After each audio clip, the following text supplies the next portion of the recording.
So ನಾವು ಸಾಮಾನ್ಯವಾಗಿ ಕನ್ನಡಿ ಮುಂದೆ ಹೋಗಿ ನಿಂತ್ಕೊಂಡಾಗ ನಮ್ಮ ಈ ದೇಹ, ನಮ್ಮ ಈ ಆಕಾರ ಕರೆಕ್ಟ್ ಆಗಿ ನಮಗೆ ಕಾಣುತ್ತೆ. ಅದರಿಂದ ನಾವೇನ್ ಅನ್ಕೋತೀವಿ, ದೇಹನೇ ನಾವು ಅಂತ ನಾವು ಅನ್ಕೋತೀವಿ.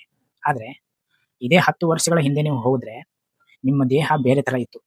ಈಗ ಪ್ರೆಸೆಂಟ್‌ನಲ್ಲಿ ನಿಮ್ಮ ದೇಹ ಬೇರೆ ತರ ಇದೆ.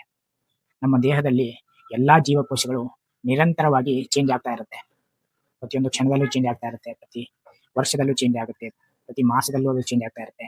ಈ ತರ ಯಾವುದು ಚೇಂಜಕ್ಕೆ ಒಳಪಡುತ್ತೋ, ಯಾವುದು ನಿರಂತರವಾಗಿ ಚೇಂಜ್ ಆಗ್ತಾ ಇದೆಯೋ ಅದು ನೀವಲ್ಲ. ಯಾಕಂದ್ರೆ ನೀವು ದೇಹ ಆಗಿದ್ರೆ 10 ವರ್ಷದ ಮುಂಚೆ ನೀವು ಬೇರೆ ತರ ಇದ್ರಿ. ಈಗ ಬೇರೆ ತರ ಇದ್ದೀರಾ. ಹಾಗಾದ್ರೆ ನೀವು 13 ವರ್ಷದ ಮುಂಚೆ ಇದ್ರಲ್ಲ, ಅದು ಸತ್ಯನಾ? ಅಥವಾ ಈಗ ನೀವು ಪ್ರೆಸೆಂಟ್ ಅಲ್ಲಿ ನೀವು ಕನ್ನಡಿ ಮುಂದೆ ನಿಂತಾಗ ನಿಮ್ಮನ್ನು ನೀವು ನೋಡ್ಕೊತೀರಾ, ಅದು ಸತ್ಯನಾ? ಸೊ ಅದಕ್ಕೇನೆ ಇದಕ್ಕೊಂದು ಎಕ್ಸಾಂಪಲ್ ಕೊಡ್ಬೇಕು ಅಂದ್ರೆ, ಏನಾದ್ರೂ ನಮ್ಮ ಬೆರಳು ಕಟ್ಟಾದ್ರೆ ನಾವು ನನ್ನ ಬೆರಳು ಕಟ್ಟಾಯ್ತು ಅಂತ ನಾವು ಅನ್ಕೊಳ್ತೀವಿ. ಆದ್ರೆ ನಾನ್ ಕಟ್ಟಾದೆ ಅಂತ ನಾವು ಯಾರು ಅನ್ನಲ್ಲ. ಯಾಕಂದ್ರೆ ನಮ್ಗೆ ಗೊತ್ತು, ನಾವು ಎಕ್ಸಾಕ್ಟ್ ಆಗಿ ದೇಹ ಅಲ್ಲ. ದೇಹ ಅನ್ನೋದು ಒಂದು ವಾಹನ ಇದ್ದಂತೆ ಅಷ್ಟೇ. ಅದನ್ನ ನಾವು ಜೀವಿಸಕ್ಕೆ ಯೂಸ್ ಮಾಡ್ಕೊತಾ ಇದೀವಿ. ಸೊ ಅದಕ್ಕೇನೆ 10 ವರ್ಷದ ಮುಂಚೆ ನಾವು ಹೇಗಿದ್ವಿ, ಈಗ ಬೇರೆ ತರ ಇದೀವಿ. ಮುಂದೆ ಇನ್ನೂ 10 ವರ್ಷ ಬಿಟ್ಟರೆ ನಾವು ಚೇಂಜ್ ಆಗ್ತೀವಿ. ಅದಕ್ಕೇನೆ ಆ ಎಲ್ಲ ಚೇಂಜ್ ಏನಾಗ್ತಾ ಇದೆ ದೇಹದಲ್ಲಿ, ಅದನ್ನ ನಾವು ಗಮನಿಸೋರು. ನಾವು ಸಾಕ್ಷಿ ರೂಪದಲ್ಲಿ ನಿಂತು ಬಾಡಿ ಏನೇನ್ ತರ ಚೇಂಜ್ ಆಗ್ತಾ ಇದೆ, 10 ವರ್ಷದ ಮುಂಚೆ ಹೇಗಿತ್ತು, ಈಗ ಪ್ರೆಸೆಂಟ್ ಅಲ್ಲಿ ಈ ತರ ಕಾಣ್ತಾ ಇದೆ, ಇನ್ನು 10 ವರ್ಷ ಆದ್ಮೇಲೆ ಅದು ಯಾವ ತರ ಬೇರೆ ತರ ಚೇಂಜ್ ಆಗ್ಬೋದು. ಈ ಎಲ್ಲ ಚೇಂಜಸ್ ಗಳನ್ನ ನಾವು ಗಮನಿಸ್ತಾ ಇರ್ತೀವಿ. ಆ ಗಮನಿಸುವವರೇ ಈ ನಾನು. ನಮ್ಗೆ ಕರೆಕ್ಟ್ ಆಗಿ ಗೊತ್ತಾಯ್ತು ಏನಪ್ಪಾ ಅಂದ್ರೆ, ನಾವು ದೇಹ ಅಲ್ಲ, ಈ ನಾನು ಅನ್ನೋದು ಈ ದೇಹ ಅಲ್ಲ ಅಂತ ನಮಗೆ ಕರೆಕ್ಟ್ ಆಗಿ ಗೊತ್ತಾಯ್ತು. ಸೊ ಈಗ ನಾವೇನ್ ಅನ್ಕೊಂಡಿರ್ತೀವಿ, ಈ ನಾನು ಅಂದ್ರೆ ನಮ್ಮ ತಲೆಯಲ್ಲಿ ಬರುವ ಆಲೋಚನೆಗಳು, ಅಹಂಕಾರ.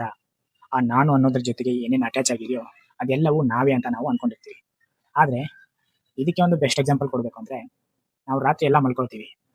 ಮಲ್ಕೊಂಡ ಮೇಲೆ ನಮ್ಗೆ ಗಮನ ಇರಲ್ಲ.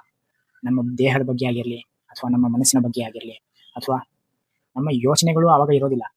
ಸೊ ನಾವು ಯೋಚನೆಗಳು ಇಲ್ಲದೆ ಇದ್ರೂ ಕೂಡ ನಾವು ಬದುಕ್ತಾ ಇರ್ತೀವಿ. ನಿದ್ದೆಯಲ್ಲಿ ನೀವು ಹೇಳಲ್ಲ ನಾನು ಸತ್ತೋಗಿದ್ದೀನಿ ಅಂತ.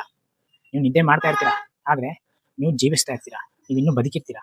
ಸೊ ನೀವು ಥಾಟ್ಲೆಸ್ ಆಗಿರ್ತೀರಾ ಅಂದ್ರೆ, ವಿಚಾರಗಳು ಇಲ್ದೇನೂ ಕೂಡ ನೀವು ಅಲ್ಲಿ ಬದುಕಿರ್ತೀರಾ. ಅಂದ್ರೆ ವಿಚಾರಗಳು ನೀವಲ್ಲ ಅಂತ ನಮಗೆ ಕರೆಕ್ಟ್ ಆಗಿ ಕ್ಲಿಯರ್ ಆಗಿ ಇಲ್ಲಿ ಅರ್ಥ ಆಗುತ್ತೆ. ಈ ವಿಚಾರಗಳು, ಈ ಮೈಂಡ್ ಏನಂತೀವಿ, ಮೈಂಡ್ ಅಂದ್ರೆ ಏನು? Group of thoughts. ಈ ಥಾಟ್ಸ್ ಯಾವ ತರ ಬರುತ್ತೆ? ಇನ್ಫಾರ್ಮೇಶನ್ ಇಂದ ಬರುತ್ತೆ. ಈ ಇನ್ಫಾರ್ಮೇಶನ್ಗಳು ಹೆಂಗ್ ಬರುತ್ತೆ? ಚಿಕ್ಕಂದಿನಿಂದ ಇಲ್ಲಿವರೆಗೂ ಹಲವಾರು ಬಾರಿ ಬೇರೆಯವರು ಮಾತಾಡ್ತಾ ಇರ್ತಾರೆ, ನಾವು ಕೇಳ್ತಾ ಇರ್ತೀವಿ, ನಾವು ರಿಸೀವ್ ಮಾಡ್ಕೊತಾ ಇರ್ತೀವಿ.